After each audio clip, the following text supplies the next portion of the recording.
Hello and welcome to The Final Word, Women's Ashes Daily, here at Taunton for the third and final game of this Women's ODI Ashes series, brought to you by Westfield London and Westfield Stratford City. I'm Adam Collins. I'm Jeff Lemon. And in a parallel universe, I'm Melissa Story. And I'm Phil Long.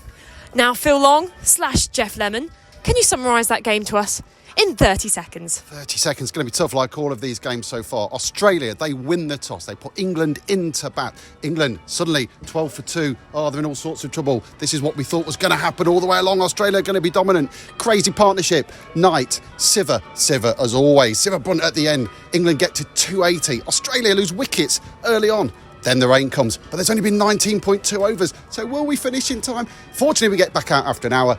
England take wickets, and in the end, they win this series, both white ball series, but don't win the Ashes. And it's a strange scenario because England have won the T20 series, they've won the ODI series, they've won actually one more game than Australia. But it's a drawn series and Australia will take the urn home. Do you think it's fair? Am I going to be going and creating a classic come dine with me moment by going, what a sad little life, Australia. You have the grace and decorum of... I don't even want to go that far. I think it's fair. I'm with you 100% this. I want to disagree. We can moan as English, say, wow, look, you know, it's not fair. It was a drawn series. Australia came here. They hold the Ashes. If England hold the Ashes in the future, they know they only have to draw a series. That's what they came here to do. Well, we're probably going to talk about this. They don't look that happy about winning the Ashes, do they? But it's 8-all. England will take a lot from it. But you're right. Australia retain the Ashes.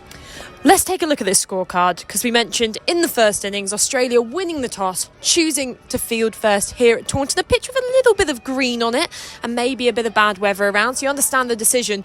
All of the talk was around Nat Sciver-Brunt. How many hundreds has she made in a losing cause to Australia, Phil?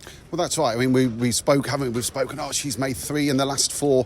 They'd all been in defeat, you know. It's all well and good being not out, but she had lost all those games.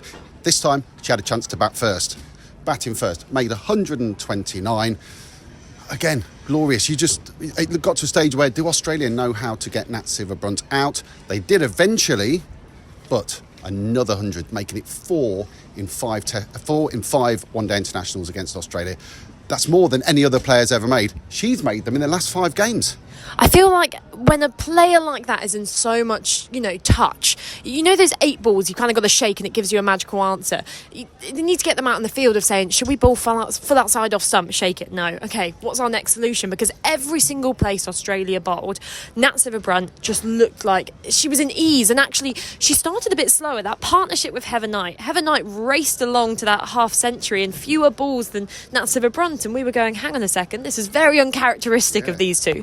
That's right. We thought, hold on, this isn't the story, is it? Knight, she was the dominant partner in that partnership. But for once, Sciver-Brunt knew she had lots of overs to bat and she made the most of that. I don't think she gave a chance until she got out. Absolutely phenomenal batting. And she just looks like the player we always... It's starting to rain, and it might start to rain very heavily. She's looked like the player we always knew she would be. Sometimes you think, Nat Sciver-Brunt is going to be the holder of so many records in women's cricket, and we're starting to see that. She was phenomenal again today. And because of that partnership, England in their first innings, you suddenly had a Danny Wyatt come in a position where England had wickets in hand, they were comfortably coasting along, and she played an absolute belter. Danny Wyatt doing Danny Wyatt things, wasn't she? That's what England want Danny Wyatt to come in, where she doesn't really have to think about things, want her to come in, see ball, hit ball. She says it herself, doesn't she? I'm glad she does say it herself, because anyone who doesn't know she says it herself, we just say, Danny Wyatt's a bit, she's simple and she's out there in the middle. She keeps the game as simple as the game can be. And she came in, I think she hit 43, didn't she, before she was bowled by Gardner. And that gave the England innings just that little impetus. Because it stalled slightly, hadn't it? It stalled slightly, gave them that impetus to get up towards that 300 mark. And then, of course, you look at the Australian bowlers, how they did. Australia opting to bowl with spin again, opening up with Gardner, who was named the player of the series for Australia. Only seems fair because of every time she has come into bowl, England, it's almost like their knees have started shaking. It's like this sense of dread or something, the monster under the bed or the shadow in the closet. It's been Ash Gardner. She has been England's kryptonite. Yeah, and maybe before the series they wouldn't probably have thought that Ash Gardner would have that hold over them. Then, of course, we got to the Test match, didn't we? 8 wickets in that second innings, just phenomenal. And I think from that point onwards, as you say, England thought, hold on, here's Gardner, we might be in a bit of trouble. Australia realised it. In the second and third ODI, they've opened up with her, got straight in to the England attack. The England batting.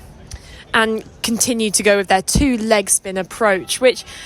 it's strange in some ways that it took Australia so many games to figure out that England really are not strong against spin. And of course, something to keep an eye on ahead of September, because England playing Sri Lanka in, is it 5 T20s or 3 T20s? Yeah. You'll know better than me. Yeah, these are 5 and 3 or 3 and 3. So it's white ball in September, which is always freezing. A little bit interesting, isn't it? But yeah, 2 white ball series against Sri Lanka. And as you say, it'll be interesting to see if Sri Lanka see that that's possibly a weak spot in the England batting lineup. So in response, Australia, they come in and they got off to a pretty ropey start with, I think, they were 12 for 2 or 2 for 12 for our Australian listeners. Yeah, they were 2 for 12. They were almost identical score to England. And this has been, throughout the white ball series, certainly in the ODIs, this has been Australia's Achilles heel. No runs from Healy, very few from Litchfield. England each time have been able to get into that Australian middle order far sooner than Australia would have wanted, and it's really opened up the game. Say 12 for 2 today, and you were thinking, hold on, maybe this game's going to be short the other way, and England are going to get involved, because there was a kind of thought around the ground today that would England play with complete freedom and win? Would Australia play with great freedom and win? Or would the opposition be, well, end of series? We've got one foot on the flight home, 1 foot on the bus home. But no, in the end, it turned out, again, maybe not one of the classics, but it kept us thinking until a long way into the back end of this day. And as the rain begins to fall heavier and heavier, and just reinforcing here our commitment to this podcast, that we are stood here happily in the rain. In the rain, yep. It's almost, a perfect finish. We've had this brilliant series which has been watched by over 100,000 people. It was only right that this final game came down to another exciting finish, with England fighting to get those final few wickets, and of course the breaking moment, Ash Gardner, her run out. Well, that's right, but before the Ash Gardner run out and before Australia came back, we had this weird twist where we'd got to 19.2 overs. 20 overs needs to be bowled to constitute a game. What happens next? It pours with rain. It starts raining. England don't try and get through the overs. They don't try and get to 20 overs. We're replicating it live as we speak. I'm Alice Capsey bowling to you now in the rain, and you're Heather Knight telling me to get a move on. So England are 4 balls short. We've looked around. It's rained. You only have to look around now. It was like this all around the ground. England got lucky. They came back an hour later, a couple of wickets, and then Ash Gardner scored, I think it was 26 off 11 balls. Suddenly, there's a chance. There's a mix-up. Ball comes in. Ash Gardner's run out. And I think then that's when England thought they had the game. And it was such a leisurely kind of thing. Eccleston, who was down at long on, just started jogging in ready for the next over. And Kate Cross took the ball so nonchalantly that you wouldn't have even thought Ashley Gardner was close. But her reaction, as soon as Cross took off those bails, down on the floor, face down, she knew potentially that could have been the game. That's right. And a quick word for Amy Jones. She goes under the radar so often, doesn't she? Look, that's better. She goes under the radar so often with her keeping. And I just thought today, the run out, she was fantastic. And the stumping later on at Georgia Wareham was absolutely as beautiful a stumping as you'd ever wish to see.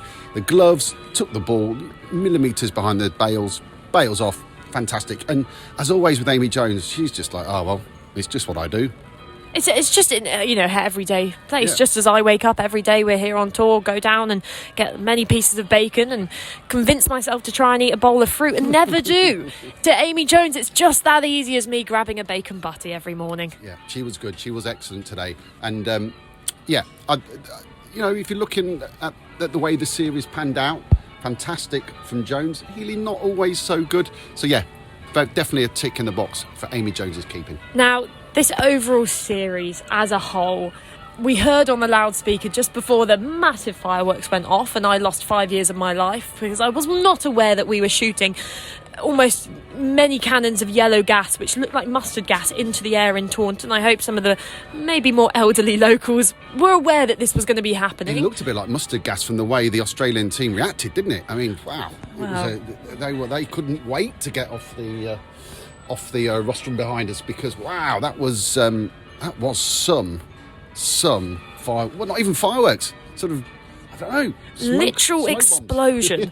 Over 100,000 people, over 100,000 people have come in, sat down and watched these two teams play.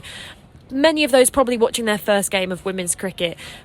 It's just insane. You know, the young girl in me looks at this and just...